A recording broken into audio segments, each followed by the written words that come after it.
Salam, selamat pagi Bapak Ibu, Saudara-saudari, adik-adik yang dikasihi Tuhan. Salam sejahtera untuk kita semua. Kembali lagi pada hari ini Minggu 31 Mei 2020 jam 9 pagi Gereja Baptis Indonesia Grogol. Kita beribadah secara bersama-sama online di rumah kita masing-masing. Dan hari ini juga kita memperingati hari Pentakosta, di mana hari pencurahan Roh Kudus. Ketika Tuhan Yesus naik ke surga, Dia tidak membiarkan kita sendiri, tetapi Dia mengutus Roh Kudus-Nya untuk menjadi penghibur dan penolong bagi kehidupan kita yang percaya kepada Dia.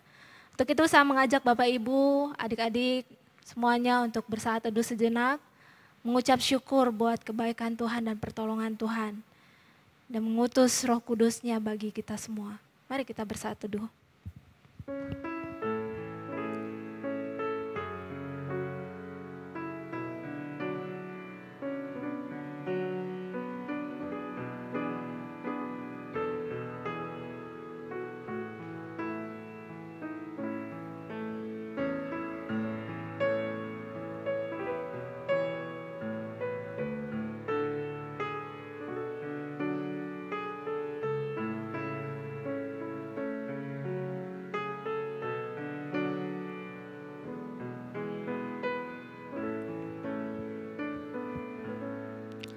Amin. Panggilan berbakti kita dari Roma 15 ayat yang ke-13. Semoga Allah sumber pengharapan memenuhi kamu dengan segala sukacita dan damai sejahtera dalam iman kamu, supaya oleh kekuatan Roh Kudus kamu berlimpah-limpah dalam pengharapan. Saat kami berkumpul akan menjadi pujian pembukaan kita pada hari ini. Mari kita memuji Tuhan.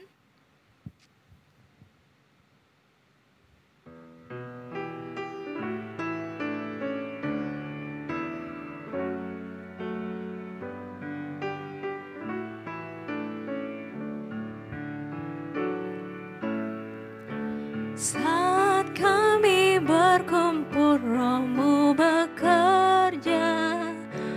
Ajar kami memuliakan nama-Mu. Kala hati kami mulai menyembah, berkat-Mu atas kami Tuhan. Berkat-Mu atas kami saat kami berkumpul. Saat kami berkumpul, Roh-Mu bekerja. Ajar kami memuliakan nama-Mu. Kala hati kami mulai menyembah, berkat-Mu atas kami Tuhan. Berkat-Mu atas kami. Saya mengajak Bapak Ibu untuk berdoa bersama-sama. Bapa di surga, Bapa yang baik, kami mengucap syukur buat kasih setia Tuhan dalam kehidupan kami. Terima kasih Tuhan di saat kami berkumpul, dimanapun kami berada saat ini di rumah kami masing-masing, di situ Engkau hadir dan memberkati kami. Roh Kudus-Mu menjadi kekuatan dan penolong bagi kehidupan kami. Terima kasih Tuhan. Terima kasih buat kesempatan hari ini kami boleh beribadah lagi, memuji Tuhan dan memuliakan Tuhan. Terima kasih Tuhan, dalam nama Tuhan Yesus Kristus. Haleluya. Amin. Bapak Ibu siap memuji Tuhan? Amin. Roh Kudus Kau hadir di sini. Ketika kita membuka hati kita, Dia hadir dan memenuhi kita dan memberkati kita. Ku buka hati untuk Roh-Mu Tuhan. Roh Kudus Kau hadir di sini.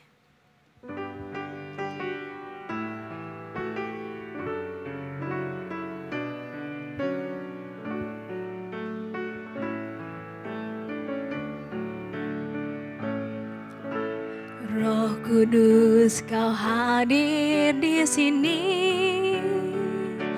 Roh Kudus, ku mengasihi-Mu.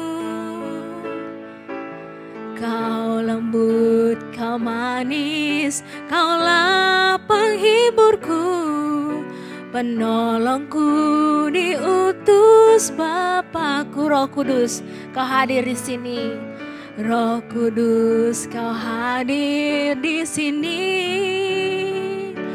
Roh Kudus, Ku mengasihimu. Kau lembut, Kau manis, Kaulah penghiburku, penolongku, diutus Bapakku. Ku buka hati, ku buka hati untuk Roh-Mu Tuhan. Ku buka hati menyembah-Mu Yesus. Jamahlah kami, penuhi kami dengan kuasa Allah Maha Tinggi. Ku buka hati, ku buka hati untuk Roh-Mu Tuhan. Ku buka hati menyembah-Mu Yesus. Jamahlah kami, penuhi kami dengan kuasa Allah Maha Tinggi.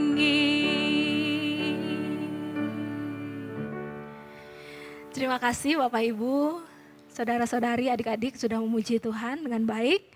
Saat ini kita akan membaca pembacaan Alkitab kita yang terambil dari Kisah Para Rasul 2 ayat 7 sampai 21. Kita akan membaca silih berganti. Ayat pembacaan 1 akan dibacakan oleh kaum wanita, pembacaan 2 akan dibacakan oleh kaum pria, dan begitu seterusnya. Pembacaan 1, kaum wanita. Mereka semua tercengang-cengang dan heran lalu berkata, bukankah mereka semua yang berkata-kata itu orang Galilea? Bagaimana mungkin kita masing-masing mendengar mereka berkata-kata dalam bahasa kita sendiri, yaitu bahasa yang kita pakai di negeri asal kita? Kita orang Partia, Media, Elam, penduduk Mesopotamia, Yudea dan Kapadokia, Pontus dan Asia, Frigia dan Pamfilia, Mesir dan daerah-daerah Libya yang berdekatan dengan Kirene, pendatang-pendatang dari Roma, baik orang Yahudi maupun penganut agama Yahudi, orang Kreta dan orang Arab. Kita mendengar mereka berkata-kata dalam bahasa kita sendiri tentang perbuatan-perbuatan besar yang dilakukan Allah.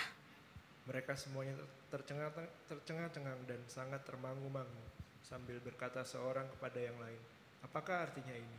Tapi orang lain menyindir, mereka sedang mabuk oleh anggur manis. Maka bangkitlah Petrus berdiri dengan ke-11 rasul itu dan dengan suara nyaring ia berkata kepada mereka, hai kamu orang Yahudi dan kamu semua yang tinggal di Yerusalem, ketahuilah dan camkanlah perkataanku ini. Orang-orang ini tidak mabuk seperti yang kamu sangka, karena hari baru pukul 9. Tetapi itulah yang difirmankan Allah dengan perantaraan Nabi Yoel, akan terjadi pada hari-hari terakhir. Demikianlah firman Allah, bahwa aku akan mencurahkan rohku ke atas semua manusia. Maka anak-anakmu laki-laki dan perempuan akan bernubuat, dan teruna-terunamu akan mendapat penglihatan-penglihatan, dan orang-orangmu yang tua akan mendapat mimpi. Juga ke atas hamba-hambaku laki-laki dan perempuan akan kucurahkan rohku pada hari-hari itu, dan mereka akan bernubuat. Dan aku akan mengadakan mujizat-mujizat di atas, di langit, dan tanda-tanda di bawah, di bumi. Darah dan api dan gumpalan-gumpalan asap, matahari akan berubah menjadi gelap gulita, dan bulan menjadi darah sebelum datangnya hari Tuhan, hari yang besar dan mulia itu. Bersama-sama, dan barang siapa yang berseru kepada nama Tuhan akan diselamatkan. Terima kasih. Saat ini kita akan panggilan memberi. Panggilan memberi kita dari 2 Korintus 8 ayat 12. Sebab jika kamu rela untuk memberi, maka pemberianmu akan diterima. Kalau pemberianmu itu berdasarkan apa yang ada padamu, bukan berdasarkan apa yang tidak ada padamu. Kita akan berdoa persembahan. Mari kita berdoa. Bapa di surga, kami mengucap syukur buat kasih setia Tuhan dalam kehidupan kami. Terima kasih buat berkat-berkat-Mu. Terima kasih buat kesehatan yang Tuhan sudah beri. Terima kasih buat perlindungan dan anugerah Tuhan. Bahkan keselamatan yang dari Tuhan. Terima kasih sampai saat ini Tuhan memelihara dan memberkati kami. Saat ini Tuhan kami mau memberikan persembahan dan persepuluhan kami. Biarlah semuanya untuk kemuliaan bagi nama Tuhan. Kiranya Allah sumber berkat memenuhi kami dan melimpahi kami dengan berkat-Mu dan mencukupkan segala kebutuhan kami. Terima kasih Tuhan. Dalam nama Tuhan Yesus Kristus, haleluya, amin. Saat persembahan dan persepuluhan, Bapak Ibu bisa memberikan persembahan dan persepuluhan melalui rekening BCA atau Panin yang sudah tertera di Warta Gereja. Dan lagu pujian Betapa Hatiku Berterima Kasih Tuhan akan menjadi pujian persiapan persembahan.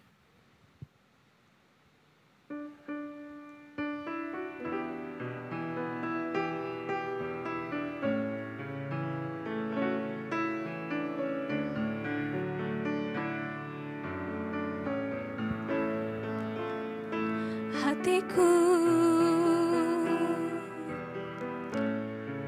berterima kasih Tuhan,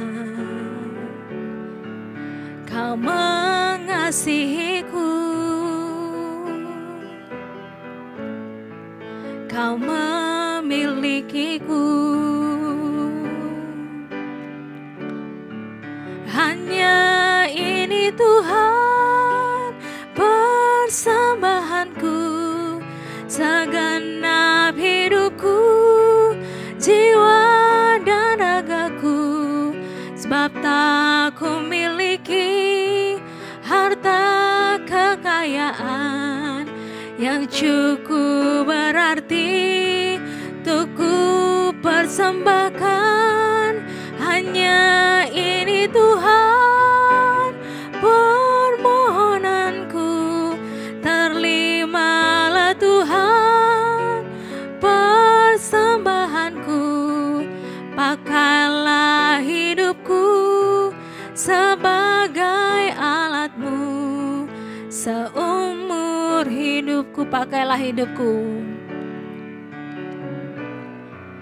Pakailah hidupku sebagai alat-Mu, seumur hidupku.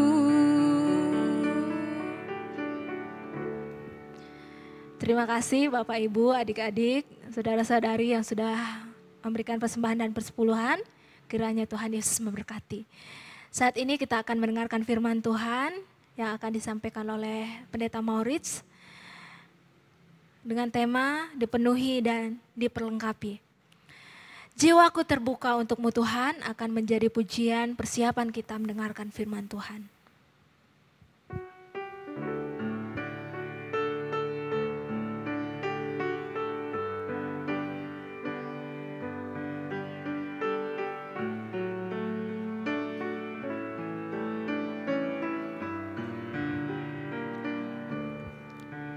Jiwaku terbuka untuk-Mu Tuhan, selidiki, nyatakan segala perkara, singkapkan semua yang terselubung, supaya layak di hadapan-Mu Tuhan. Jiwaku terbuka untuk-Mu Tuhan, selidiki, nyatakan segala perkara, singkapkan semua yang terselubung, supaya ku layak di hadapan-Mu Tuhan. Amin. Saya persilakan Pendeta Maurits untuk maju ke depan.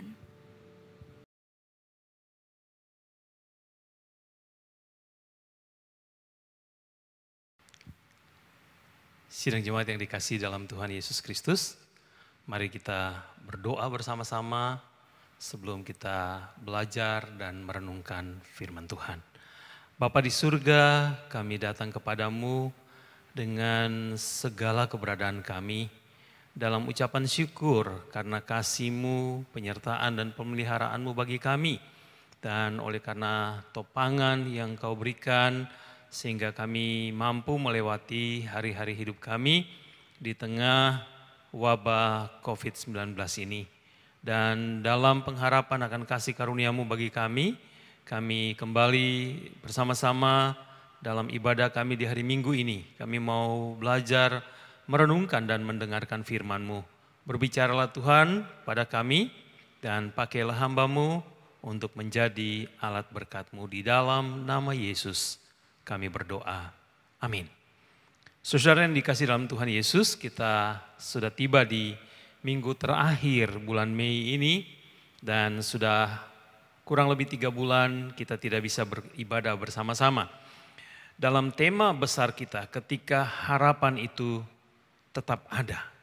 Kita akan belajar bersama-sama subtema kita dari nats yang sudah kita baca, Kisah Rasul pasal 2 ayat 7 sampai dengan ayat ke-21.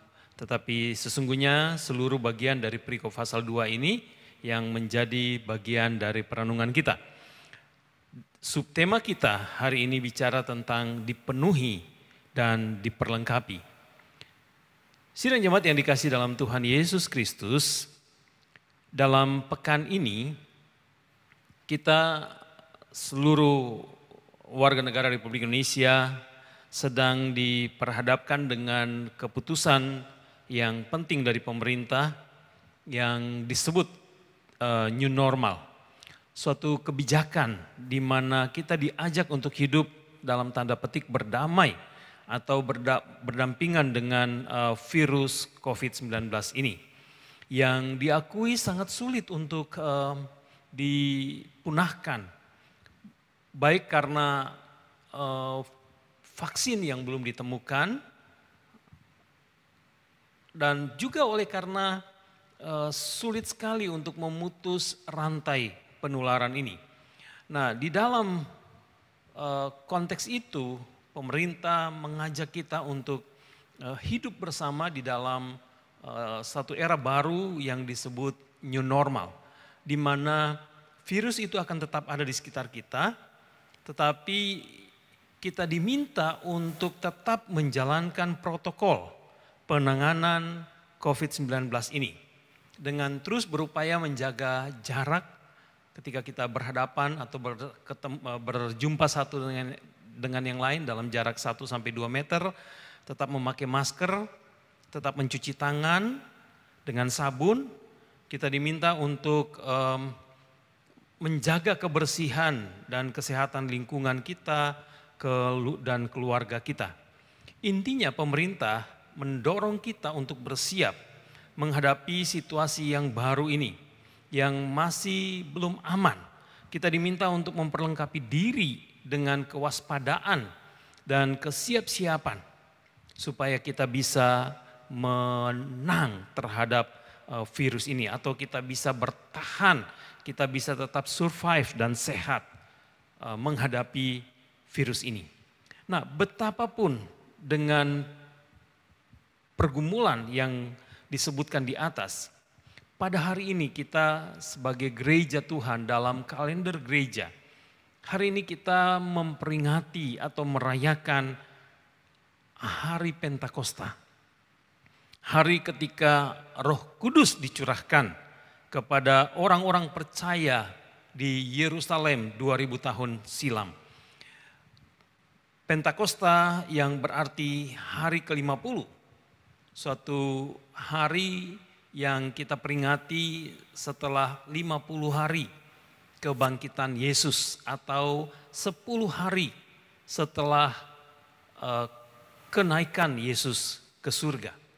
Nah, dalam Kisah Rasul pasal 2 yang tadi kita baca, saudara-saudara juga bisa melihat di sana bahwa peristiwa Pentakosta yang digambarkan sebagai turunnya Roh Kudus atas orang-orang percaya di Yerusalem juga bertepatan dengan perayaan Pentakosta yaitu Pentakosta orang Yahudi, atau dalam konteks ini Pentakosta yang dirayakan dalam konteks Perjanjian Lama, yaitu suatu peringatan ya setelah 50 hari orang Israel merayakan Paskah.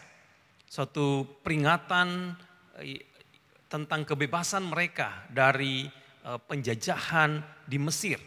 Nah, setelah 50 hari dari perayaan Paskah, ya, perayaan atau peringatan pembebasan Israel dari Mesir, orang-orang Israel merayakan Pentakosta. Suatu perayaan yang ditandai dengan memperingati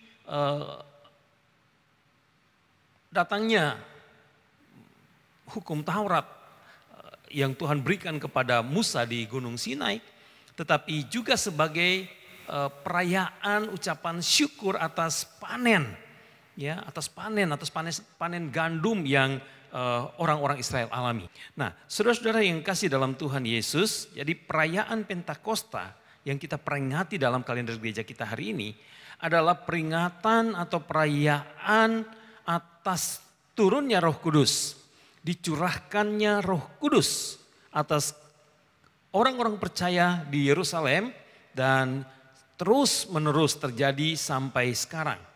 Suatu penyataan dari ketepatan janji Kristus kepada kita bahwa ketika dia naik ke surga, dia akan mencurahkan Roh Kudus. Dia akan meminta kepada Bapa supaya mengutus Roh Kudus yang akan menyertai kita selama-lamanya. Seperti yang dikatakan dalam Injil Yohanes pasal 14 ayat 17. Yaitu roh kebenaran. Dunia tidak dapat menerima dia, kata Yesus, sebab dunia tidak melihat dia dan tidak mengenal dia. Tetapi kamu mengenal dia sebab ia menyertai kamu dan akan diam di dalam kamu. Jadi saudara perhatikan bahwa pencurahan Roh Kudus adalah bentuk kesetiaan Allah dan ketepatan janjinya bagi kita orang-orang percaya. Nah, di dalam pergumulan ini juga kita kemudian bertanya, saudara dan saya perlu merenungkan dengan sungguh-sungguh apa yang dilakukan Roh Kudus pada waktu Roh Kudus dicurahkan di dalam kehidupan kita. Di dalam konteks nats yang kita baca ini saudara, kita akan melihat dua hal yang dikatakan oleh Lukas atau yang diceritakan oleh Lukas yang terjadi atas orang-orang percaya ketika Roh Kudus dicurahkan. Sekali lagi, sebagai bentuk ketepatan janji Kristus kepada kita. Nah, yang pertama dijelaskan dalam ayat pasal 2 ayat 2 sampai dengan ayat 4. Tadi kita tidak membaca, kita membaca dari ayat yang ke-7, tetapi konteksnya jelas sekali dalam bagian ayat 2 dan 4 itu, bahwa ketika Roh Kudus dicurahkan, Lukas mengatakan bahwa orang-orang percaya itu dipenuhi oleh Roh Kudus. Ya, ayat 2 dan sampai 4 berkata, tiba-tiba turunlah dari langit suatu bunyi seperti tiupan angin keras yang memenuhi seluruh rumah di mana mereka duduk. Dan tampaklah kepada mereka lidah-lidah seperti nyala api yang bertebaran dan hinggap pada mereka masing-masing. Maka penuhlah mereka dengan Roh Kudus. Lalu mereka mulai berkata-kata dalam bahasa-bahasa lain, seperti yang diberitakan oleh Roh itu kepada mereka untuk mengatakannya. Nah, dari ayat-ayat ini kita membaca bahwa ketika Roh Kudus dicurahkan, ia memenuhi semua orang percaya yang sedang berkumpul di Yerusalem. Nah, dipenuhi berarti Roh Kudus tidak sekedar ada di dalam kehidupan orang-orang percaya, tetapi dipenuhi itu berarti Roh Kudus menguasai dan memimpin seluruh kehidupan orang percaya. Sepenuhnya hidup mereka saat itu. Nah, hal ini nampak jelas pada kehidupan mereka atau dari kehidupan mereka setelah mereka dipenuhi oleh Roh Kudus. Mereka yang awalnya diliputi dengan ketakutan, diliputi dengan rasa cemas yang begitu hebat sehingga mereka menyembunyikan diri. Tetapi ketika mereka dipenuhi oleh Roh Kudus, mereka memberi diri dipimpin dan dikuasai oleh Roh Kudus, mereka kemudian menjadi orang-orang yang berani. Mereka keluar dari persembunyian mereka. Mereka yang tadinya tidak mau terbuka dengan orang-orang di sekitar mereka, tetapi oleh karena dorongan dan pimpinan Roh Kudus, mereka menjadi orang-orang yang terbuka. Bahkan terbuka untuk berbicara, terbuka untuk menceritakan, terbuka untuk bersaksi tentang apa yang mereka yakini. Mereka bersaksi tentang iman mereka, yaitu mereka menceritakan tentang Kristus yang telah bangkit dan naik ke surga. Nah, hal ini menjadi tanda penting bahwa kehidupan mereka secara sepenuhnya dipenuhi oleh Roh Kudus. Karena walaupun semua orang percaya kepada Kristus, sudah pasti dimeteraikan atau didiami oleh Roh Kudus. Namun tidak pasti semua orang telah dipenuhi oleh Roh Kudus. Nah, satu ilustrasi sederhana yang saya berikan kepada saudara-saudara, gambarannya kira-kira seperti ini. Saya membawa 2 gelas. Dan kedua gelas ini akan saya isi dengan air. Ketika saya isi dengan air, yang satu saya isi seadanya. Tetapi bicara tentang penuh bukan berarti sekedar ada air. Tetapi berarti gelas itu diisi terus hingga penuh. Ya, hingga penuh.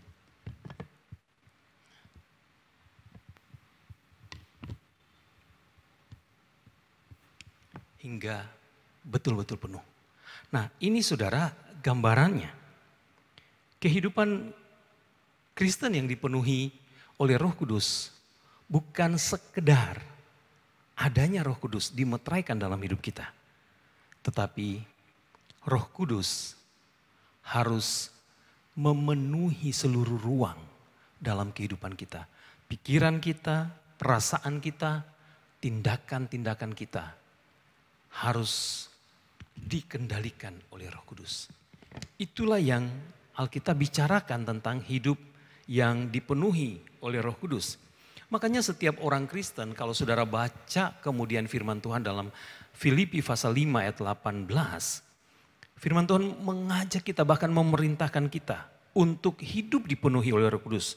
Dikatakan, dan janganlah kamu mabuk oleh anggur karena anggur menimbulkan hawa nafsu. Tetapi hendaklah kamu penuh dengan Roh Kudus. Dan dalam Galatia pasal 5 ayat 25 dikatakan, jikalau kita hidup oleh Roh, baiklah hidup kita juga dipimpin oleh Roh Kudus. Pertanyaannya yang saudara dan saya harus renungkan adalah, apakah hidup saudara dan saya sebagai orang Kristen adalah satu kehidupan yang sedang dipimpin oleh Roh Kudus, sedang dipenuhi oleh Roh Kudus, sedang dikuasai oleh Roh Kudus? Apakah ada tanda dari kehadiran Roh Kudus dan kehidupan yang dipenuhi oleh Roh Kudus hari demi hari? Itu akan tercermin dari cara saudara hidup sebagai orang Kristen sehari-hari. Nah, yang kedua, ketika Roh Kudus dicurahkan, yang terjadi dalam kehidupan orang-orang Kristen yang mula-mula, yakni murid-murid dan rasul-rasul pada waktu itu, adalah mereka diperlengkapi untuk bersaksi. Nah, saudara bisa membaca itu dalam ayat yang keempat di pasal yang kedua itu. Saudara bisa baca juga di dalam ayat yang ke-14 sampai dengan ayat 21 sampai dengan ayat 25. 4 dan juga di ayat 38. Saya minta saudara baca sendiri di rumah masing-masing. Nah, dalam bagian ini saudara-saudara lihat dengan jelas bahwa Lukas menegaskan tentang bagaimana orang-orang itu ketika mereka dipenuhi oleh Roh Kudus, ketika mereka dikuasai oleh Roh Kudus, ketika mereka dipimpin oleh Roh Kudus, ketika Roh Kudus dicurahkan dalam kehidupan mereka, mereka kemudian mulai melakukan berbagai macam bentuk pelayanan yang menunjukkan bahwa mereka telah diperlengkapi dari orang yang takut, dari orang yang tidak berani, dari orang yang menyembunyikan diri, dari orang yang tidak berani berkata-kata, tidak bisa berkata-kata tentang apa yang diyakininya dan dipercayainya. Mereka sekarang berani. Mereka sekarang bisa berkata-kata. Dalam 2 Korintus pasal 5 ayat 17, inilah yang dikatakan kehidupan yang diperbaharui. Orang-orang Kristen pada waktu itu kemudian mereka mengalami transformasi. Mereka diubah oleh Roh Kudus yang dicurahkan dalam kehidupan mereka pada waktu itu. Yohanes pasal 3 ayat 5 sampai dengan 6 memang mengatakan bahwa setiap orang yang di dalam kehidupannya dikuasai oleh Roh Kudus atau dipenuhi oleh Roh Kudus, maka Roh Kudus akan membawa suatu perubahan, ada transformasi, ada hidup baru di dalam kehidupannya. Nah, pertanyaannya perubahan seperti apa yang sungguh-sungguh dialami oleh para murid dan orang-orang percaya pada waktu itu.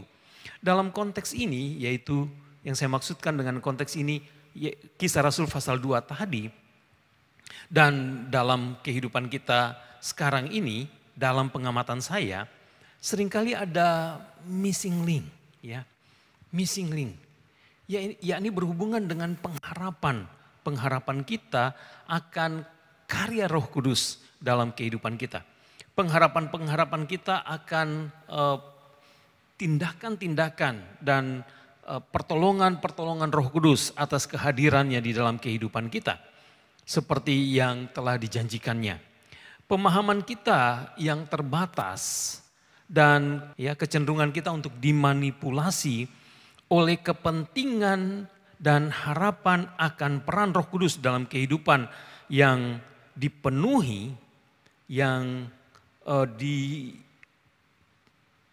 dihiasi oleh berbagai macam tekanan dan kesulitan, acap kali membuat kita mengharapkan kehadiran Roh Kudus, yaitu sebagai penolong dan penghibur, hanya sebagai pelengkap yang melengkapi segala keperluan dan kebutuhan kita, sehingga bisa membuat kita tetap hidup dengan nyaman dan aman, serta penuh dengan kebahagiaan dalam konteks dunia ini dan dalam konteks kebutuhan-kebutuhan akan kenikmatan dan kemewahan hidup di dunia.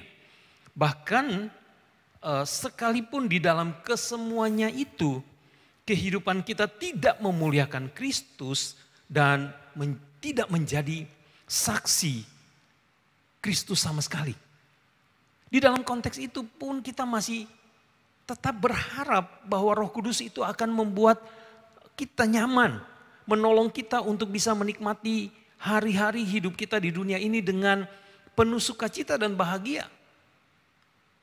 Di dalam kemewahan, kadang-kadang di dalam kekayaan kita, di dalam ketersediaan hal-hal materi yang membuat kita bisa hidup dengan lebih bergaya, lebih hedonis di dunia ini.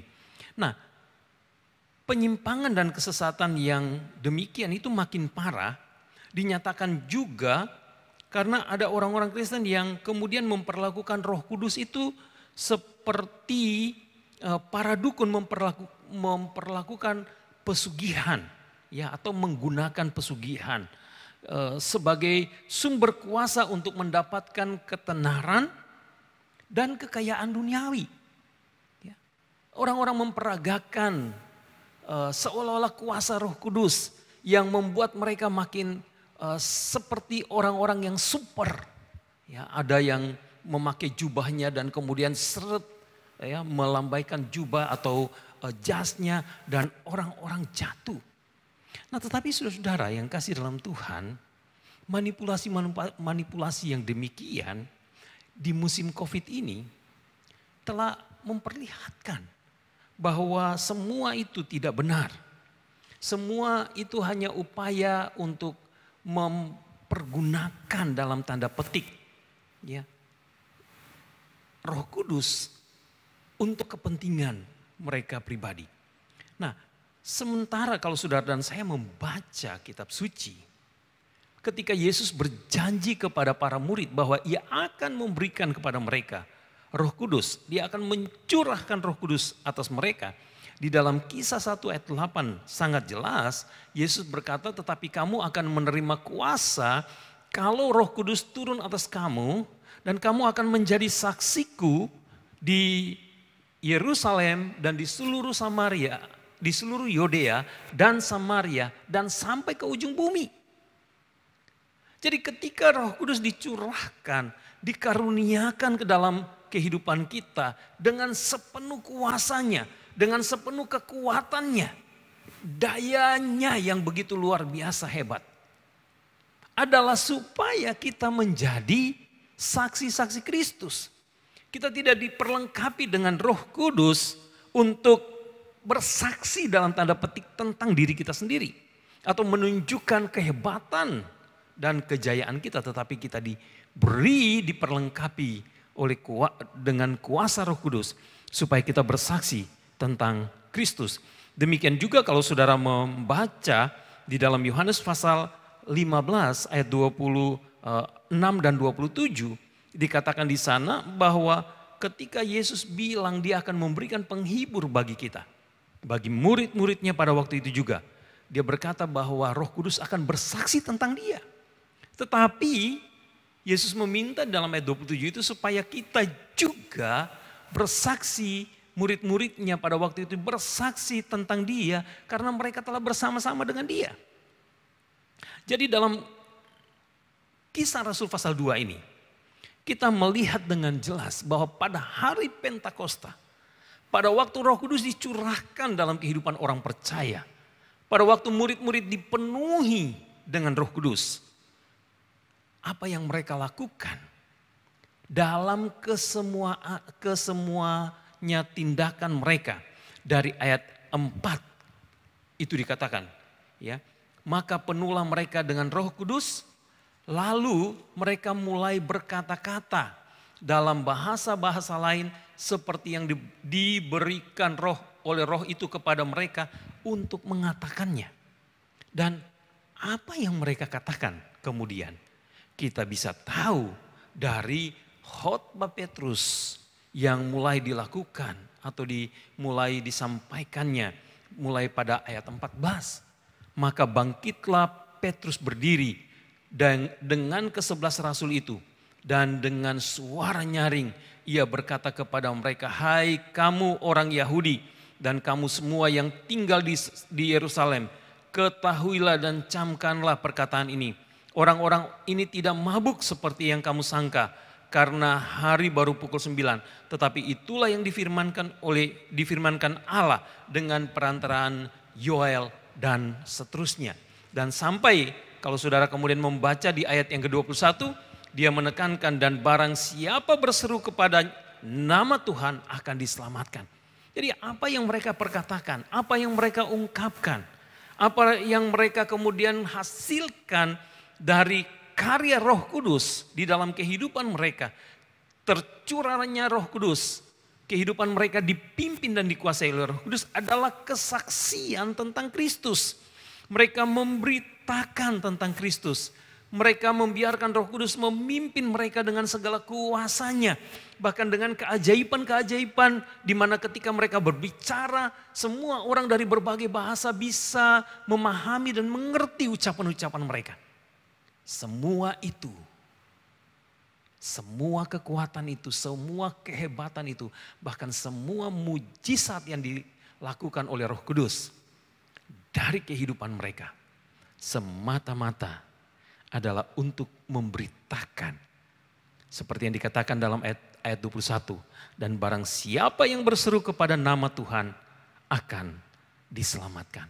Mereka total bersaksi tentang Yesus Kristus. Apa yang mereka perkatakan, apa yang mereka ucapkan, semuanya tentang apa yang mereka yakini tentang Yesus. Dan apa yang mereka percayai ada di dalam Dia, yaitu keselamatan. Jadi saudara-saudara, ketika Roh Kudus dicurahkan, Roh penolong itu, yang dalam bahasa Yunani disebut sebagai parakletos, suatu istilah yang berarti seseorang yang diminta atau dipanggil untuk mendampingi, untuk menolong dalam suatu situasi yang berhubungan dengan perkara hukum, menjadi saksi. Roh Kudus datang untuk itu. Roh Kudus datang untuk mendampingi kita orang-orang Kristen, mendampingi saudara dan saya untuk hidup yang bersaksi tentang Kristus.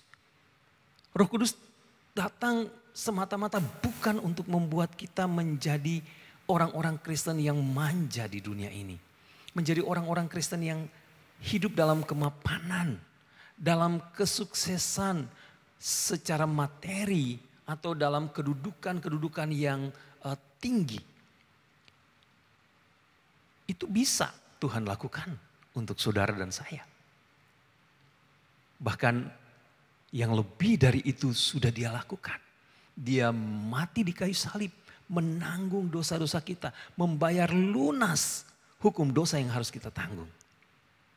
Tetapi saudara-saudara, yang lebih Tuhan rindukan kita lakukan dan nyata lewat kehidupan kita di dalam kedatangan Kristus adalah supaya kita bersaksi. Dan Alkitab memberitahu kepada kita, ketika mereka bersaksi dalam KKR besar yang dilakukan oleh Petrus, di pasal 2 ayat 41 itu kemudian ada 3.000 orang yang percaya kepada Yesus dan dibaptiskan. Mereka telah menunjukkan ketaatan dan kesediaan mereka untuk mengikuti pimpinan Roh Kudus dalam kehidupan mereka. Sesuatu yang harus terus berlangsung di dalam semua keadaan dan waktu. Dan orang Kristen yang mula-mula ini mereka telah membuktikan dari kesetiaan mereka dan kesediaan mereka untuk menjadi saksi Kristus. Ketika ada dalam keadaan baik ataupun dalam tekanan dan bahkan di tengah penganiayaan. Saudara bisa baca di pasal 4 kemudian mulai ada tekanan, ada intimidasi yang dialami oleh Rasul Petrus dan Yohanes. Dan kemudian saudara baca sampai dengan pasal 8, saudara akan bertemu dengan kenyataan pasal yang ke-7 ketika Stefanus dibunuh. Dan kemudian dimulai dari pasal 8 diceritakan tentang penganiayaan yang bersifat masif dilakukan atas orang-orang Kristen. Tetapi sambil mereka berlari dari satu tempat ke tempat yang lain. Di dalam pasal 8 ayat 4 dikatakan mereka yang tersebar itu menjelajah seluruh negeri itu sambil memberitakan Injil. Hidup yang dipenuhi oleh Roh Kudus akan sangat menolong saudara dan saya untuk menjadi orang-orang Kristen yang hadir di tengah-tengah dunia ini sebagai saksi Kristus melalui semua yang Tuhan percayakan, melalui semua yang Tuhan anugerahkan, melalui semua bentuk kasih yang Ia berikan dalam hidup kita.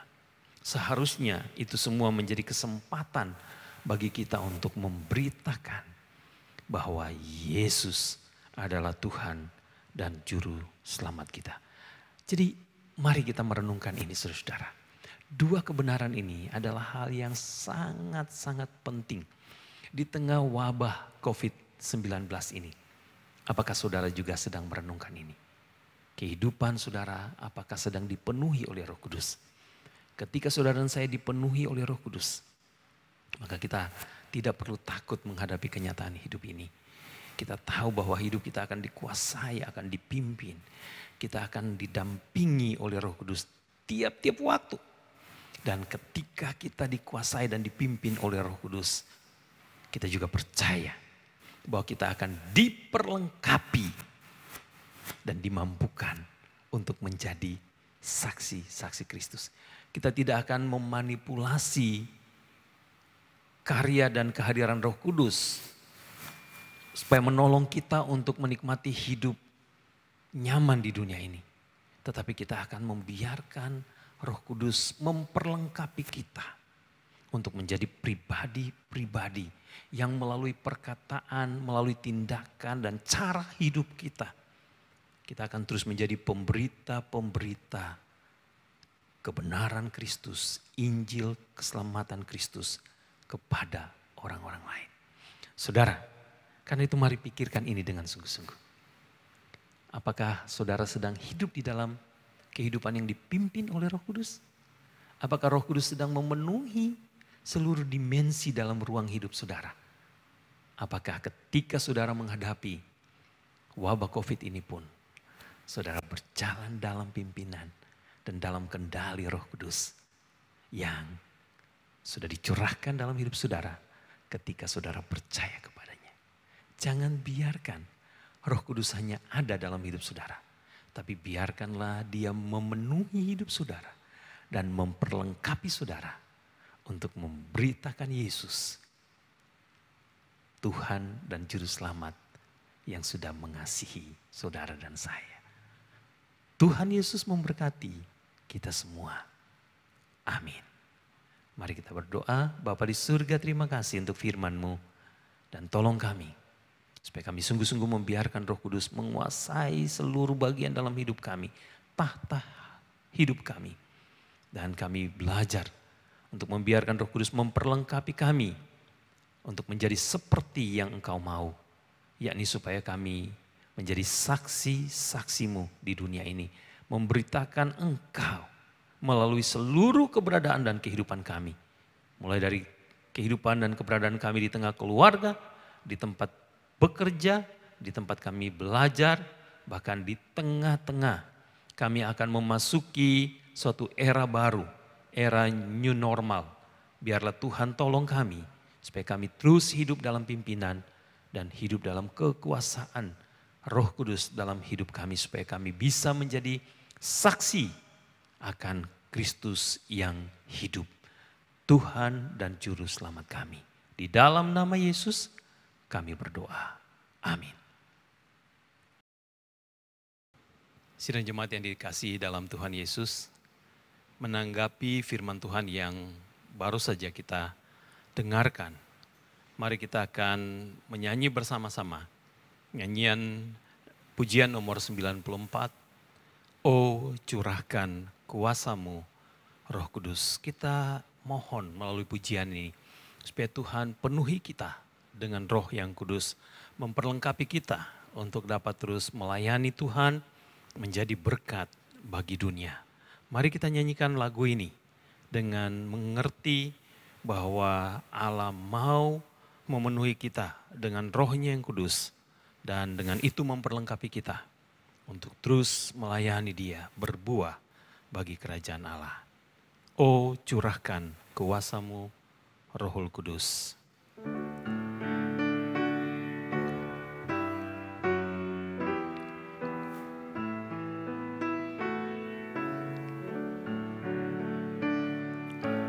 Oh curahkan kuasa-Mu Rohul Kudus. Oh curahkan kuasa-Mu Rohul Kudus. Ubah isilah aku, oh curahkan kuasa-Mu, Rohul Kudus. Sekali lagi, oh curahkan kuasa-Mu, Rohul Kudus. Oh curahkan kuasa-Mu, Rohul Kudus. Ubah dan isilah aku, oh curahkan kuasa-Mu, Rohul Kudus.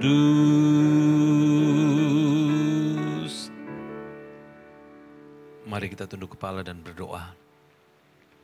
Tuhan Bapa di dalam surga, kami bersyukur atas ibadah hari ini. Ketika di dalamnya kami boleh memperingati turunnya Roh Kudus dalam kehidupan gereja Tuhan, dalam kehidupan orang-orang yang percaya kepadamu.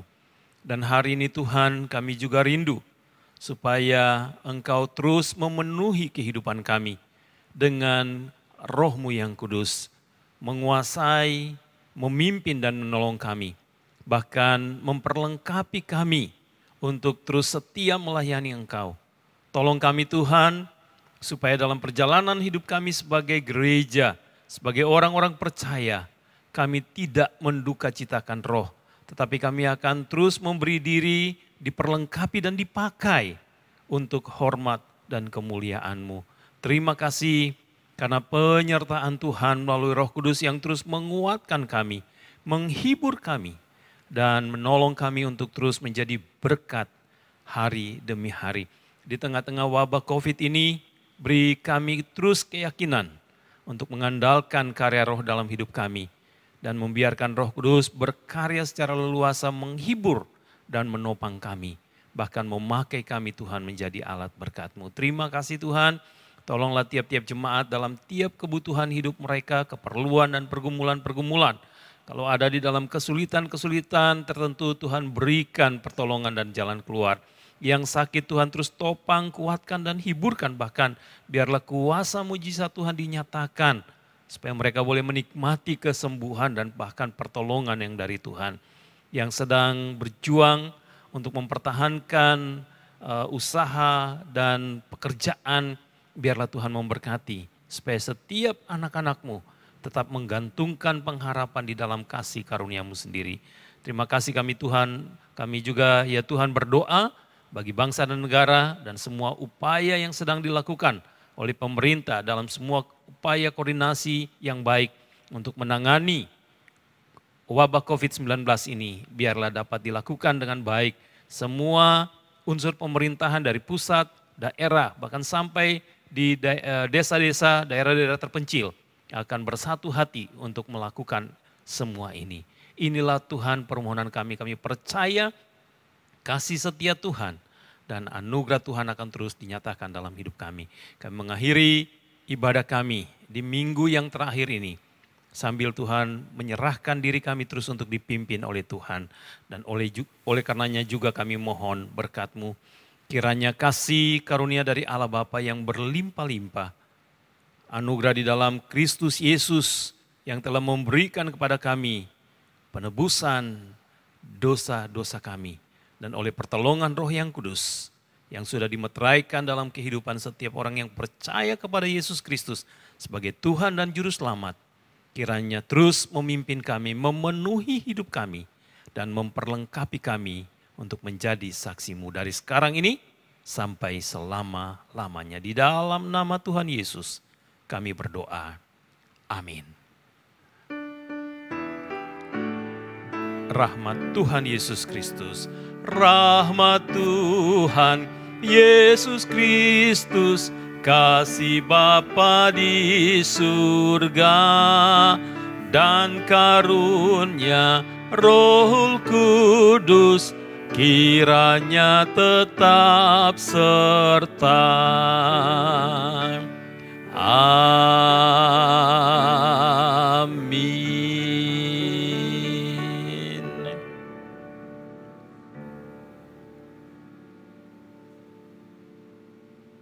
Ibadah kita selesai. Selamat hari Minggu. Tuhan Yesus memberkati Ibu Bapa, sidang jemaat yang kekasih bersama keluarga tercinta. Shalom.